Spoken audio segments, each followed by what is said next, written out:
Welcome back, everyone, to another week here at The Damage Report. I'm John Idarola. You know who's joining me? The same guy who always joins me Fridays, almost. Brett Erlich, how's it going? I am so happy to be here, John. I just fixed my white balance issue on the camera, and so it looks good. I feel good. How do you feel today, John? I like your background lighting. It's very colorful, very holiday. Yep. And no fire, which would have been appropriate, but I see you want to plug your show. This isn't your show, okay? This is my show. Stop plugging your show. It's so much easier to find that monitor image than to find the correct 10-hour fireplace loop on YouTube. Well, there's a lot of them if you wanted. I think Netflix had a loop that you could put on for Christmas that was The Witcher fire. What's going on? Good. It's a cinematic universe at this point. Anyway, I'm glad that you're here because we have a lot to talk about, including not just day 4 of the speaker battle. Everyone knows we're gonna talk about that, but things are actually shifting and we need to take stock of that shift. We're also going to evaluate George Santos's first week as almost a congressman. That's gonna be fun. We've got horrible racist prospective terrorists setting themselves on fire, instant karma. I enjoy it. We're gonna look back a little bit on January 6th, 2 years out. And we will, of course, have our garbage people of the week. So definitely stay tuned for that at the close of the aftermath. For now, though, if you wouldn't mind hitting the like button and sharing the stream, that would be great. And if you want to send us any comments, tweets, super chats, all that, we'll respond as we go. But with all that said, Brett, are you ready to start this show? Let's do it, John.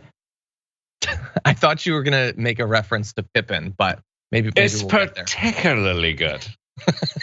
The B block is particularly good. Anyway, we'll see. I like the face. You just need a pipe, and I'm sure that you own several. I don't know where it is, but I think I put it in the garage because I was actually starting to smoke tobacco out of it. Don't do that with a pipe. Anyway, with that said, let's jump into the news, starting with this. And we're 3 days into this. This is the longest since the 1850s. Well, I have the longest speech on the floor, so apparently I like to make history. Oh, he just loves to see the bright side of things. He's making history by having lost 11 consecutive votes to be the Speaker of the House, which is a lot of them. And I have to think that could be like 4 with no real different, like they would do a vote and then they would do another vote like 20 minutes later.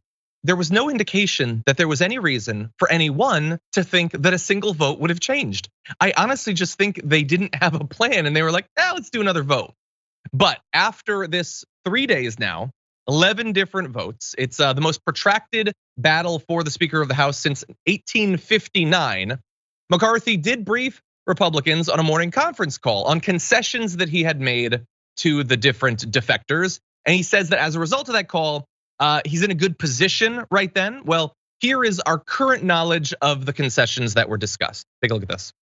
He lowered the threshold of the votes required to begin the process of removing himself as speaker. Just one person, one member of the conference can do it now. And to keep, he also agreed to keep his own PAC out of GOP primaries and also to add more Freedom Caucus members to the House Rules Committee. And I understand he also signed on to a separate approval process for earmarks and allowed floor votes on term limits for members and specific border policy legislation. So yeah, like I said on the show yesterday, which concessions? All the concessions, every single one, everything he could think of. And at that point, I had a good laugh because even conceding all of those things hadn't moved a single vote. And in that interview, which was with Representative Matt Gaetz, by the way, he made clear that there's nothing substantive McCarthy can do to get him to vote for him, supposedly. We'll see. But that said, it does appear that the concessions have had some effect. So according to 3 sources familiar with the deal, several holdouts were on the verge this morning of agreeing to it and will vote in favor of McCarthy. That puts us, we're past phase 1 of the vote, according to McCarthy. We're now in phase 2, or I guess the transition point would be the concessions. Now comes the more aggressive playing of the ball. But this is not purely hypothetical. I, like many of you, am watching the vote go on in the background. And while he did lose another vote, we've hit the dozen mark. It's happening right now. Several of the votes, I believe 3, but we'll get the final result, have actually switched over. They had been voting against McCarthy. They're now voting for him. Now, 3 votes, maybe it becomes 4, maybe it becomes 5. They're cheering for someone right now, so I'm guessing another person switched over. I don't know. Represents momentum, and McCarthy thinks that will make all the difference in the world. It doesn't change. No, we're saying 9 have now flipped.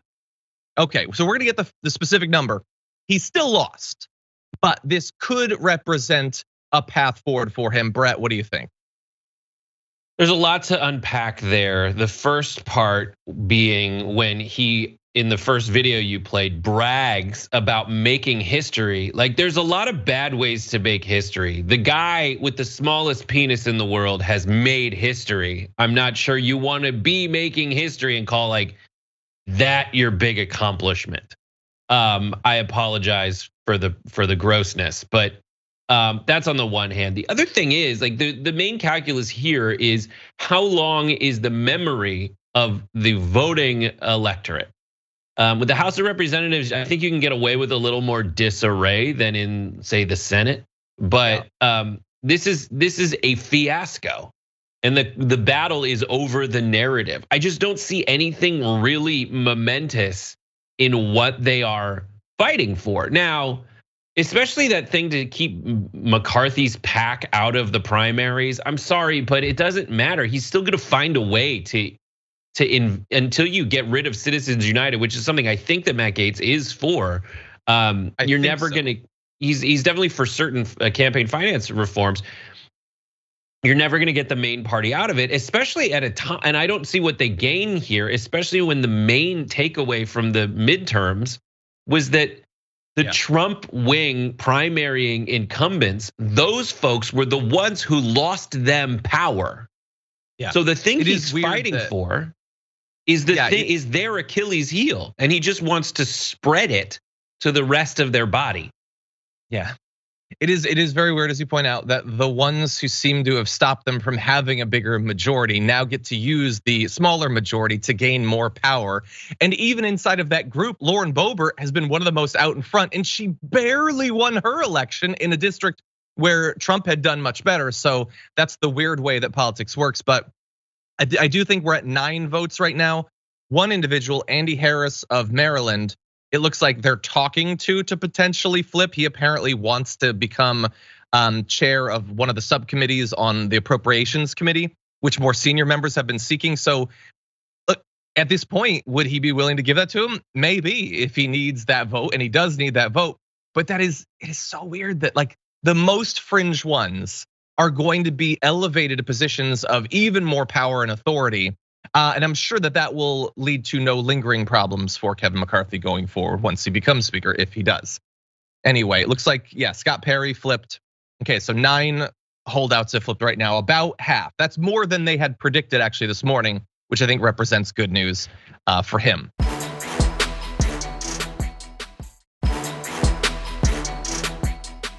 That said, we have a lot of little elements to get to, so let's jump to this next one. You know what? Let's jump directly into it. We got Laura Ingraham and a hypothetical for Matt Gaetz.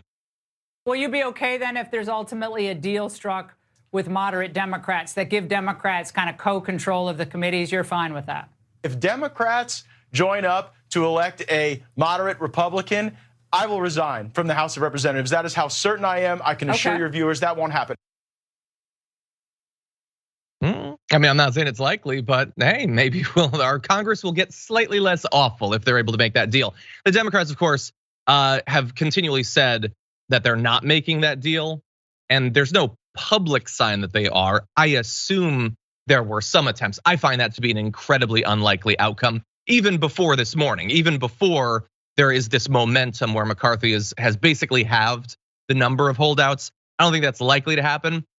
It is an interesting thing to claim, although I wouldn't trust any representative to actually hold to that were such a deal to be made, and certainly not Matt Gaetz, Brett.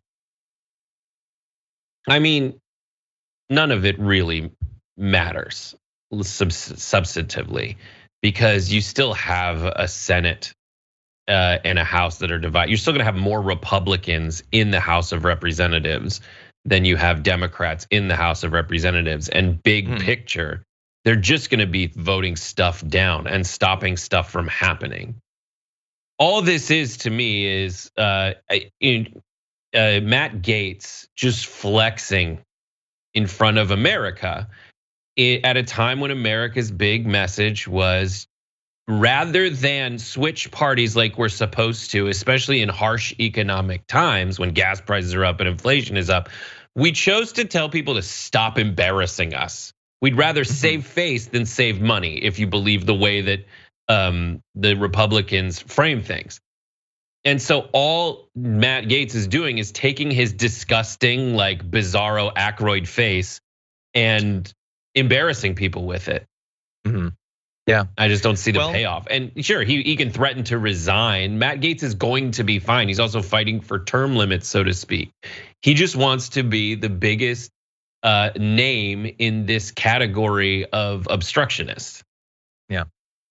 Yeah, it is interesting that term limits have jumped up into this again. I know Lauren Barber was talking about them, Matt Gaetz was talking about them. Like, it is significantly easier to say that you're in favor of term limits, and a little bit harder when you're a Matt Gaetz or a Lauren Boebert who doesn't like, I doubt they're gonna become governors. I don't know, senators, like they would bump up against that. So look, if they're actually principled and do it, then that would be an interesting move. I sort of doubt it. By the way, we have a 10th flip. Chip Roy of Texas has flipped over. One of the other holdouts voted for Kevin Hern. So as of right now, McCarthy's concessions, which were expansive and are going to harm him going forward if he becomes speaker, have cut in half the opposition to him. So that's what we got right now. We're gonna track this. I wanna talk about one other topic though. So if we can get ready for video 5, we'll jump in, and graphic 5. We're actually gonna jump to this other topic. And I wanna see how many votes are we gonna have? Oh, by the way, if you're thinking we might not have this finished now, so we have to wait till Monday, that is possibly true, but he has also talked about possibly having them stay in session during the weekend. And so continuing this through Saturday and Sunday. We'll see, he hasn't guaranteed that, but he said it wasn't off the table.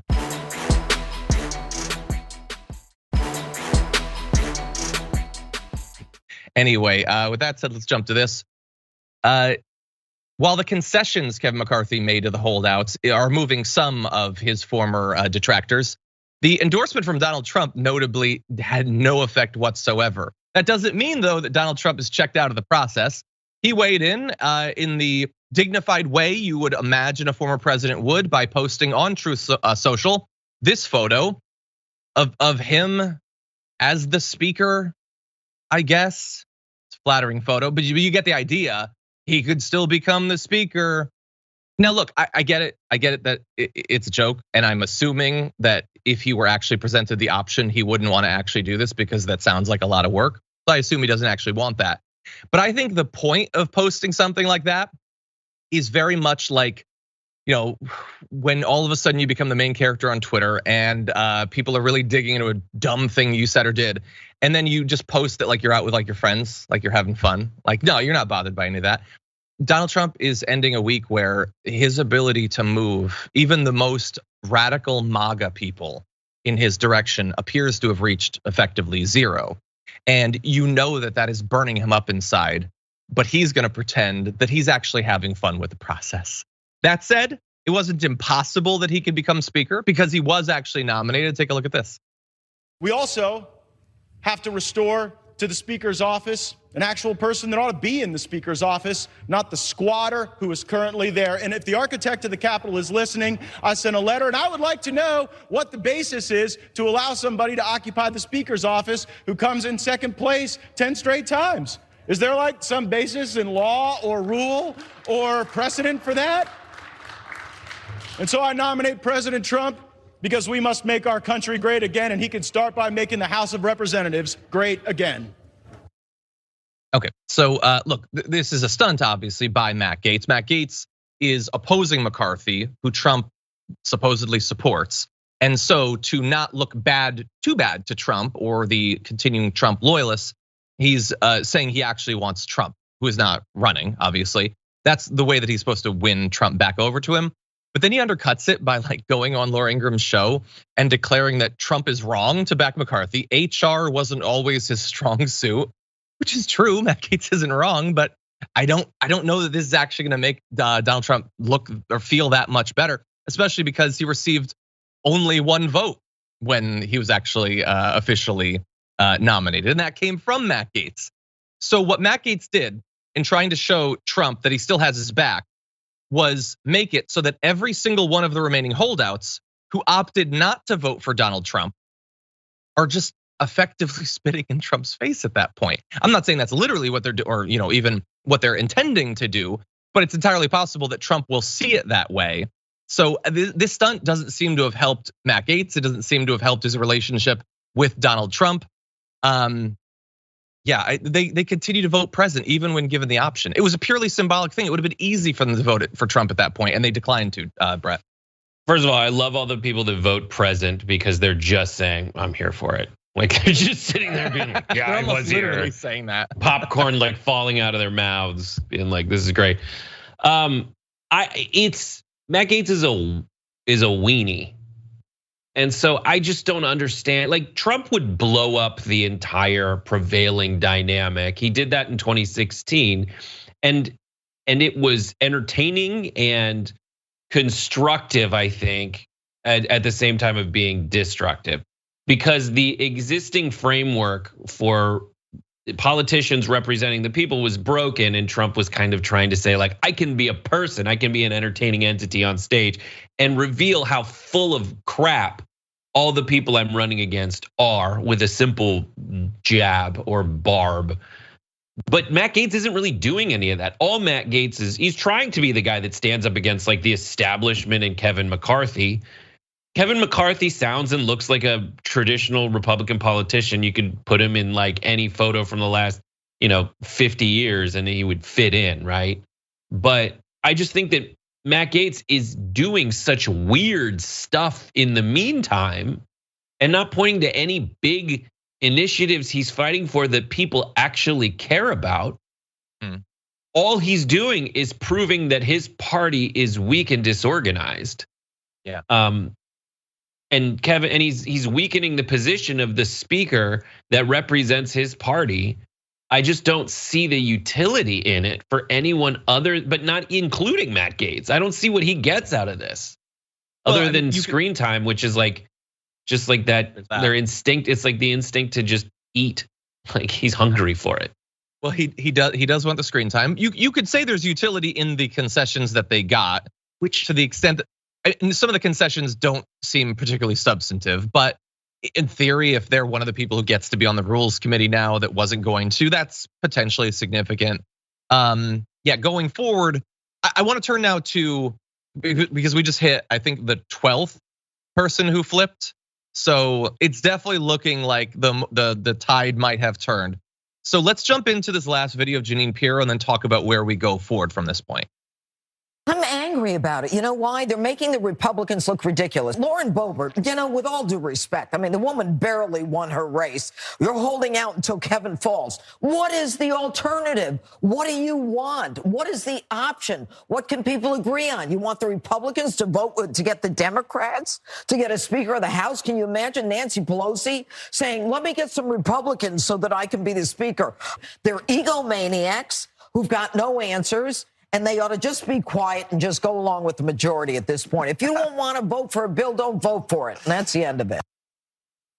Okay, so Jeanine Pirro's not having the holdouts, and especially Lauren Boebert, who, I mean, Jeanine Pirro's not wrong. Like she won her election by a couple hundred votes. She should really be focusing on how she's going to survive the next challenge, where theoretically the Democrats will actually put some money into it. But anyway, whether they were purely egomaniacal, whether they were making the Republican Party look bad, I think that we've had some interesting conversations about that. Now the conversation is going to be a little bit different, because at one point you had 21 who didn't vote for McCarthy. That's now down to just half that. And so I think the pressure is going to be even stronger on the remaining ones. They're saying that they're going to hold strong, Brett, but if it was considered to be an irrational position to hold to try to stop Kevin McCarthy before, now with so many of them going over, seemingly directly in response to the concessions that have been made, I think that the attacks against them are going to really amp up. And we do have to bear in mind, I talked about this with Farron Cousins on the show yesterday, there are some pretty significant weapons that could be wielded against these holdouts in terms of money, in terms of endorsements, in terms of finding primary challengers. Kevin McCarthy yesterday said that he was not going to be removing people who voted against him from committees, but in theory, he could do some sorts of threats. So what do you think about how, like, basically the rhetorical part of this war might change now, or if you think at all, now that so many of the holdouts have flipped? I think that Matt Gaetz, so the calculus is Matt Gaetz wants to he already established that he wants to represent whatever this movement is. Whatever it is, he wants to represent it. And if he is the last holdout and the never McCarthyer, then he solidifies his position in the eyes of everyone as the person who was like, that was never good enough. I mean, if it is the case that the Republicans are always the obstructionists, ever since Mitch McConnell said he wanted to grind Obama to a halt, then to vote against your own party makes you the most obstructionist of the obstructionists. The confusing thing to me is there's no, I don't think there's enough people who care about what Matt Gaetz is fighting for in this position. The point of this wing was to move the so-called crazies or the radicals or the purist MAGA people. But the most MAGA, the OG MAGA, is Trump. And he's like, this is stupid. I don't even know why you're trying to do it. So he's cutting a small group of people into, what is it now, like 18ths, like into very small, tiny bits. He's gonna rule like him and Lauren Boebert are gonna be in charge of 2 votes, which at this point no longer is big enough to stop any movement, which is what we just proved. So he took his swing here. Yeah. I just don't see what it gets him. Well, I mean, we'll have to see. It was, I think, easier to hold this position when you had close to 24 people with you. If it gets down to 5 or 6, or even just the 5, I think that becomes a little bit more difficult. And this is not a direct one-to-one, but remember, like when they had an issue with Madison Cawthorn, they were able to hurt Madison Cawthorn. Like he pretty much disappeared from the party pretty fast. And Trump, so it's the more, as you said, McCarthy could stand in for an establishment Republican from before, but also Trump is on his side. And it's not even like they don't have some of the crazies. Marjorie Greene is on that side. So if they wanted to ice out like a Matt Gaetz and a Lauren Boebert, like they do have a couple of the wings of the party seemingly in agreement to do that. That doesn't mean they can force them to vote for Kevin McCarthy, but they can start to deploy some pretty vicious weapons. What I'm gonna be curious to see going forward isn't just, does he become speaker? And it looks like the odds have gone up because of those concessions, even though it weirdly took a day, like there was a lag for the concessions to matter. But it's that, what effect will this have on the ability of those 5 to 12 or whatever to do this same thing repeatedly through the next 2 years? When the debt ceiling battle comes up, when government funding comes up, some bill that Kevin McCarthy does want to get passed, can they just do this again? And I think the way that they're treated in the next couple of days is really gonna determine that, but what do you think? I don't know, I have to think more about the debt ceiling issue because it'll be, I don't know whose budget it'll end up really affecting, but I mean, that's gonna get really, really dicey. And everybody is just, right now, there's been the last measurable thing before this was the midterm elections. And now everybody is forced to figure out read those tea leaves and find out what they learned. And there's so many different levels of what people think they learned. And there's other people who don't care about what the country learned. They only care about themselves getting more PR, especially Matt Gaetz in a discussion about campaign finance, because the more his face gets out there, the more he can show to his constituents and to the remaining crazies what is, he can drive small dollar donations in his calculation in that. He has to, otherwise he's just committing suicide politically. So that has to be the calculation, that he can keep raising money no matter what the outsiders do. And then in the meantime, try to limit the outsiders' ability to intervene, the outsiders being the establishment. But Lauren Boebert, I just think, is dumb. She doesn't know how to read those tea leaves. She's trying to eat them. So it's like a matcha situation. Yeah, she has not come off, I think, particularly well during this. Her ability to articulate her position outside of a couple of repetitive talking points has been pretty limited at this point. But here's the last point we're gonna make about this. Apparently, it is now up to 14 flips. Victoria Spartz isn't really a flip. She was a present voter a couple times, but she said she was always going to support McCarthy. But, and here's maybe the single most interesting part of this, Paul Gosar just voted for McCarthy. He was part of the I'm not gonna vote for McCarthy wing, and he just did. And he's legitimately a crazy person, and they were able to flip him. It's what's so crazy is that there's the hall passes you get in Congress where the speaker is supposed to be like, all right, it's okay for you to be publicly opposed to this because we don't need you to pass it and it's gonna pass. And there's a lot of people who are like, I wanna have been on this ride, but I don't wanna be the last person on the ride. Like I'm off. Now everybody knows that I fought for these 5 concessions. I got what I want. I beat Kevin McCarthy. Yeah. And I changed the conversation a little bit. But not everyone wants to be the last one on that. They want to declare a victory as opposed to prove their impotence for no rational reason. Yeah, and he can end up having a deal that allows 4 of them. Like Matt Gaetz could end up voting no, even though maybe he knows that this thing is done. Maybe he even helps to persuade some of the others to flip over in exchange for something. And part of that deal could be, I get to be one of the last 4 that was against you. In the same way that when the fiscal cliff happened, Kevin McCarthy was whipping votes to pass it, and then he got to be one of the ones that voted against it. He was literally whipping votes for it. It's all so fake. It's one of the reasons, by the way, that these people don't trust him. But it's anyway, so, like the job of the whip and the job of a good House Speaker is someone who can count votes and know exactly how many they have. And he's proven he has no ability to whip and or count, which is not weird for Republicans who declare victories in elections they lost. That's true. I'm sure that will not have any consequences for him going forward.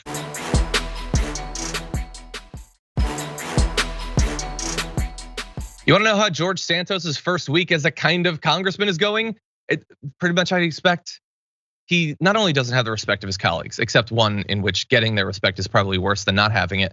He doesn't have an office or staff in his district.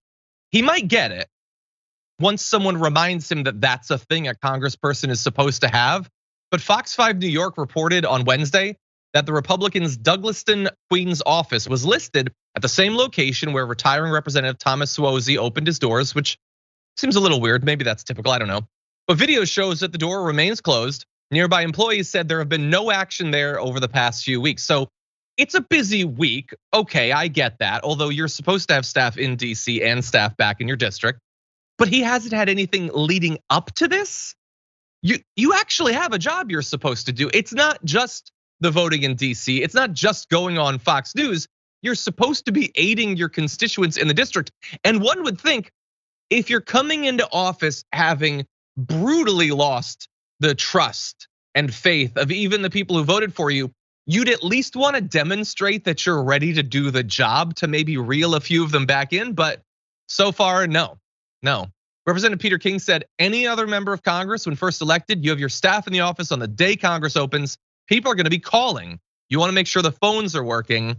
Fox News Digital, by the way, attempted to call the number listed for Santos, but the voicemail box was full. Additional text messages and voicemails to Santos and his staff also went unanswered. So yeah, it looks like people are trying to reach out to him, Brett, but he's not doing the job. He's just kind of yawning his way through votes for speaker.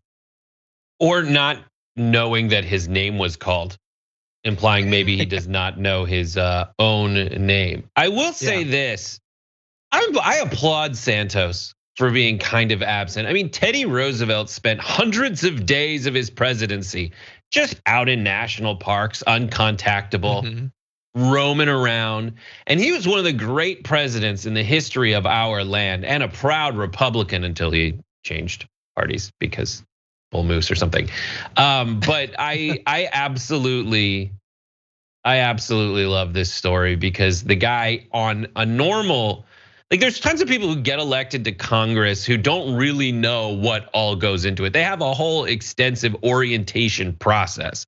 I am not certain that A, he's paying attention, B, he's there, or C, that anyone's that invested in helping this guy succeed after he has become the single biggest embarrassment in Congress, which is a difficult feat to achieve in a Congress with the likes of Matt Gaetz, Lauren Boebert, and Marjorie Taylor Greene. Yeah.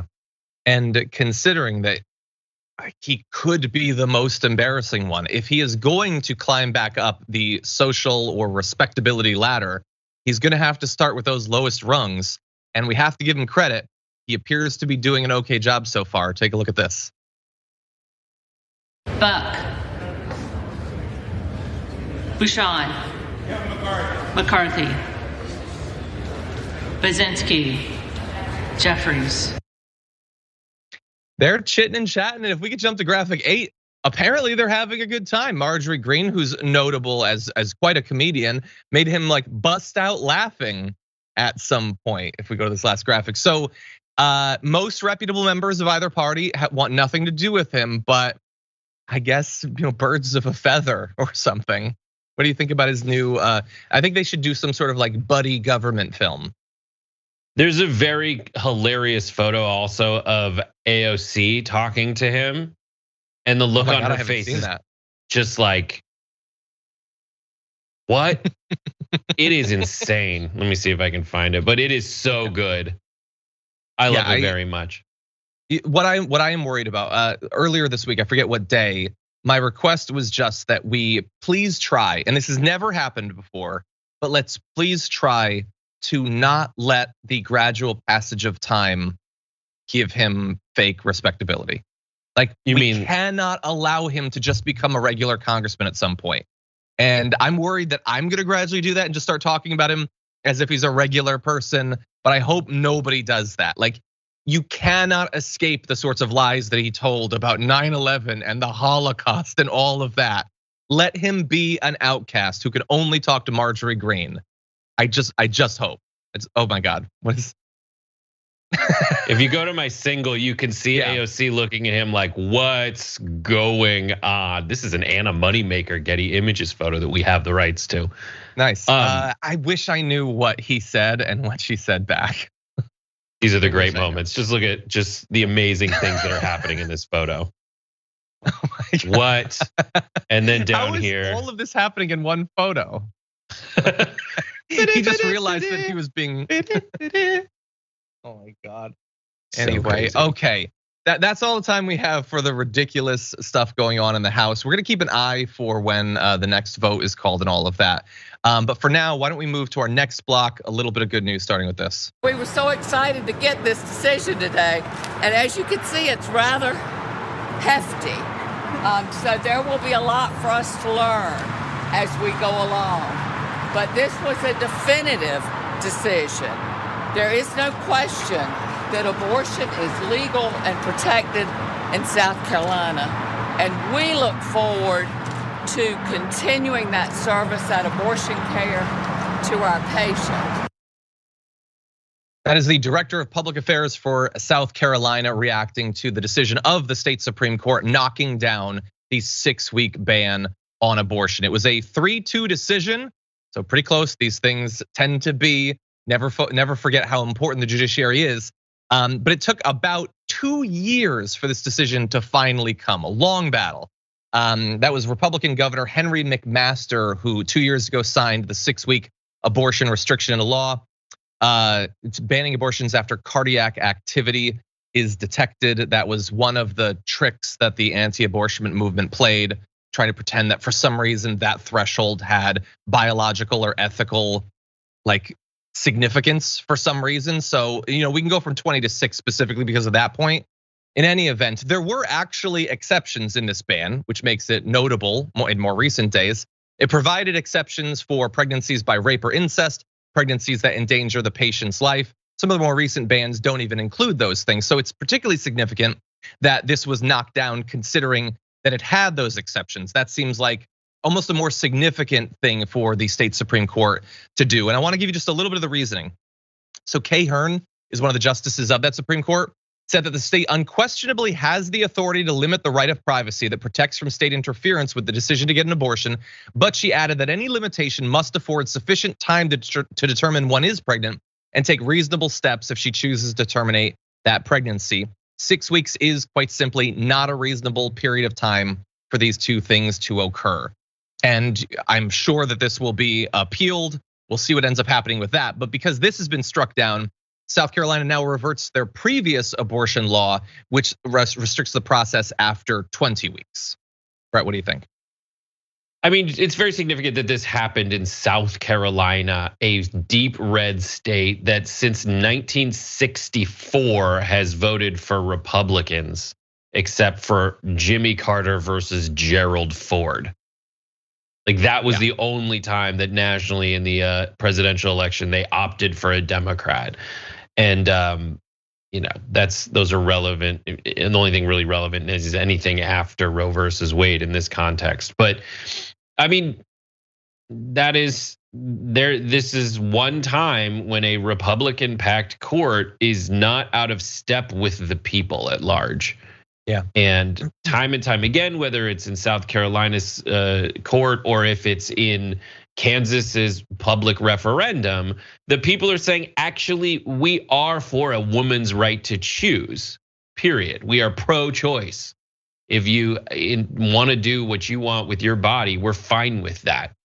And we'll see what happens. Does this then go back to the Supreme Court of the United States of America? And if it's appealed. If it's appealed, it will then, further enshrine how out of step with America and sanity the Supreme Court is as a result of the Heritage Foundation just jumping in and kind of putting together a great ground game to get psychopathic Supreme Court justices legitimized. Yeah. One thing that is definitely worth looking into if this does get appealed is that South Carolina's state constitution does have an explicit right to privacy. That right to privacy, which basically was founded on Roe v. Wade, was significantly damaged, if not destroyed, earlier this year. So we will see if the national Supreme Court is willing to override what is clearly a part of the state constitution. That'll certainly be interesting. And really fast, here's an updated map from the New York Times of where full or 6-week bans on abortion have happened. So you can see a significant amount of the country has gone to full-on bans just since last year. But don't worry, they're recalibrating on abortion. Don't think of them as radicals. Don't get mad at the Republicans. They've only banned it in a whole bunch of states, as we knew they would. With that said, we are gonna take a short break. We come back, we're gonna be talking about the state of freedom in the state of Florida after this.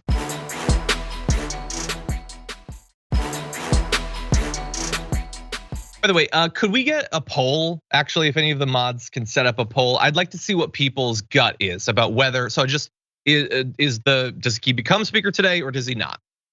I think that's enough for right now, we'll see. And with that said, why don't we jump into more news? Following last year's Florida passage of the Don't Say Gay bill, more and more school systems are banning more and more books. Deep in the heart of Freedomville, one Florida school system, Lake County, which includes about 60 public schools, has banned And Tango Makes Three. It's an award-winning children's book based on the true story of two gay male Central Park Zoo penguins who adopt an egg and raise the baby penguin as their own. You can see a copy of the cover of the book right there. It's, first of all, it is literally based on a true story. And second of all, it's about two animals helping out another animal. That's the whole thing. And so obviously kids need to be barred from reading it. It was published way back in 2005. It has been consistently challenged for years. Challenges have included complaints that the story is unsuitable for young children and has homosexual overtones. Others have said the book is based on one of those subjects that is best discovered by students in another time or in another place. So vague. Some parents have also requested the book be placed in a section for alternative or non-traditional families. I'm not saying that like you couldn't have, why do you have to have a section like that? Why is that a thing? That's the compromise of these people. Anyway, Ron DeSantis says, when you actually look at the bill and it says no sexual instruction to kids pre-K through 3, how many parents want their kids to have transgenderism or something injected in a classroom instruction? It's basically saying for our younger students, do you really want them being taught about sex? And this is any sexual stuff. I will remind you, this is about two zoo animals raising another zoo animal. It's not about them having sex with each other or with the new animal. It's not sexual, it's about two animals helping another animal. What has happened to our country, Brett? I'm just saying that when Roy and Silo in 1998 at the Central Park Zoo were given a hatched baby or a fertilized egg to hatch, that baby, Tango, a female penguin, ended up partnering with a female penguin named Tanuzi. So those two penguins were groomers, and gay is contagious, according to the scientific study that I have just performed at sites.tufts.edu/museums students. I am worried that if they discover that, then they will be even more emboldened in their opposition to kids reading a book about animals. But that's also so funny. It's like, listen, don't read the book. It's just gonna be in libraries. You don't have to read it. I love the arguments that are all like, you have to ban the Bible because in the Bible, Lot's kids try to bang him. So what? There's a lot of abortion in the Bible when God floods the earth. Yeah. That is the same logic they're applying to this. This is about two penguins being like, let's raise a baby. This is a family unit. This is a functional family unit instead of a dysfunctional family unit where there aren't any parents and the child just dies. This proves that they don't care about it. And it's a story about overcoming obstacles that they are bringing a lot more. And this is the main point. They end up bringing so much more attention to these books than if they didn't say anything about them at all. No one would find this book. No one would read this book. And they've got to know that. So their political calculus is that they want this attention. They want to be seen. And it's not for the children, it's for clout. And they want clout because it translates to votes. But the truth is, has it really translated to votes? No, these kinds of activities go against just basic political trends. They should have won more seats in the midterms. They won fewer seats. So let's look at everything they're doing. This kind of stuff is embarrassing. Most of America just wants like a job and something they can, and a family or friends, and just some kind of base level meaning in their life. Not to fight these ridiculous unhinged crusades against seemingly gay fictionalized novelization of penguin stories. Yeah, that if they teach a lesson, it teaches to be in a committed relationship, start a family, and that adoption is good. I don't understand. I despise the people who, as you point out, like Ron DeSantis, I don't think is losing sleep over and Tango makes 3. He's just weaponizing it for his own political ambitions, which is probably more reprehensible. The actual activists who have spent the last 17 years trying to get this book banned, I'm sure some of them also are doing it for clout. You can be a non-elected person and still do literally everything you do, no matter how devastating for clout. Look at libs of TikTok. But there are some people who they've spent decades, a significant chunk of their entire life, the energy and passion and organizing that they're capable of to stop kids reading about penguins adopting another penguin. It's just madness to me. Like you could pick at random another cause to champion and you would do more good for yourself and for the world. Anyway, with that said, as of right now, the poll is today the day we get a new speaker. Yes is at 21%, no is at 79%. So people aren't yet won over just yet, but we'll see. We'll have more votes. I'm putting no on there. We'll have more votes, they'll have more votes, and we'll see what happens. You look like you had a really fast final point. Yeah, I mean, they had the option to write life, liberty, and the pursuit of property in our founding documents, and they went with pursuit of happiness. And I think that is the trump card in it all. Like, if you want to be in a gay relationship because it makes you happy, you should be able to. That is protected in the literature of America. Yeah, I would love to see someone actually try to explain what is wrong about what the penguins are doing. Like literally the problem you have with the lifestyle of the penguins. They're absolutely broken people. Okay, with that said, we've got other awful people to get to. So with that, why don't we jump into this video?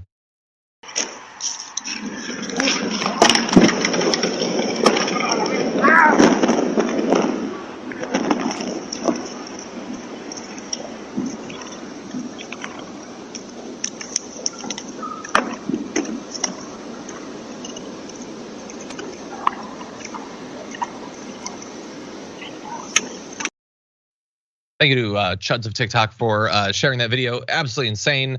That is 2 individuals pouring an accelerant and setting on fire, trying to burn down an immigration services building in California. And they, to some extent, succeeded, but of course also set themselves on fire. It's almost perfect karmically.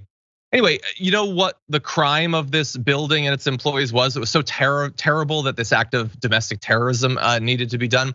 They help customers work with the immigration process and pay their income taxes. They're helping people who have immigrated be like contributing members of society and make sure that all of their legal paperwork is in order. Anyway, because they were on fire and desperately trying to not die, the suspects dropped their phones. Those are now in the hands of authorities, and so the chance of them being tracked down seems higher than 0. The fire was contained in the business's garage, but smoke from the fire did get inside the building. Most of the damage was limited, but a large industrial fan was destroyed. And one of the police officers involved in this says the footage is quite dramatic, and we hope that these individuals are identified quickly.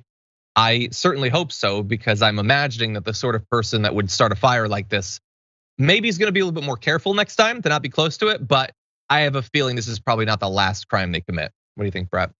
Instant karma's gonna get you. Wow, bad, dumb, stupid criminals. That, I mean, when you see a video like this, you look at it and you go like, why am I seeing this right now? Because I know what subreddit I'm on, and it's not typically like this is hard news where it's just gonna make you sad. It's like a weird, nihilistic, cynical, insane news station or news subreddit. And so I was like, I'm pretty sure the way these guys are flinging flammable liquids all over themselves, they're gonna catch themselves on fire, and they did. They got what's coming to them, and I think it'll be easy to identify them because they will be like mummified in bandages. Yeah, with the phone and the horrific burns, I mean, do you think they went to the hospital instantly to be treated? Because that seems like that could be tracked then. Yeah. In any event, like I said, there was some damage on this building, which you need these sorts of services to be provided. So there is actually a GoFundMe that has been set up. The title for it is "Our Business Was Burned on January 2nd." And as of at least when we screen cap this, some money had been raised. I don't know if that's enough to repair all of the damage or maybe to get security for the future, but I don't know. Like I like the instant turnaround of what they're trying to do, but the idea that you would just have people that take this one little building, one of thousands of buildings to do this sort of thing, and think, I need to literally burn this down. Do they know for sure that nobody's in it? What are they capable of? If they're willing to do that, Brett, if they're willing to burn down a building, what else are they potentially capable of if they're not tracked down? And this is implied on what you said, but like to pay your income taxes. That's what it's for. It's to basically remedy one of the largest complaints the right wing has against immigrants, which is they take. This is a way for them to give. We're ensuring they can pay the taxes that you complain they're stealing from you. Yeah. I'm checking up just to see if it looks like they've raised a little bit more than 9,000 now. They'd been asking for 5,000, so I'm assuming that they're probably going to be okay. But I would definitely, if I were the police, I would have a bit more of an eye on this building, and definitely if anyone has any information or whatever that can track these people down, that would be great too. Okay, with that said, we have like 1 minute to go until the end of our hour. I'm gonna read just a comment or two. Willow Wisp sent in a super chat saying this congressional impasse is part of the insurrection. If this 20 gets a deal, another 20 won't on purpose. Attempted Democratic coup de grace.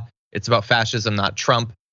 Yeah, I don't know if they see it ideologically as the exact same thing. It is, I think it's part of the same sort of chain of events, the consequences of the way that people like Kevin McCarthy and all have pushed for more people to be elected who hold this sort of like the government needs to be stopped at all costs ideology. It's like with the fire though, that he threw the accelerant on the Republican Party and then is shocked that he's ablaze. Anyway, that's all the time we have for our first hour. Lots more to come in the aftermath, including the throwing away of our garbage people of the week. So don't go anywhere. Brett and I will be right back.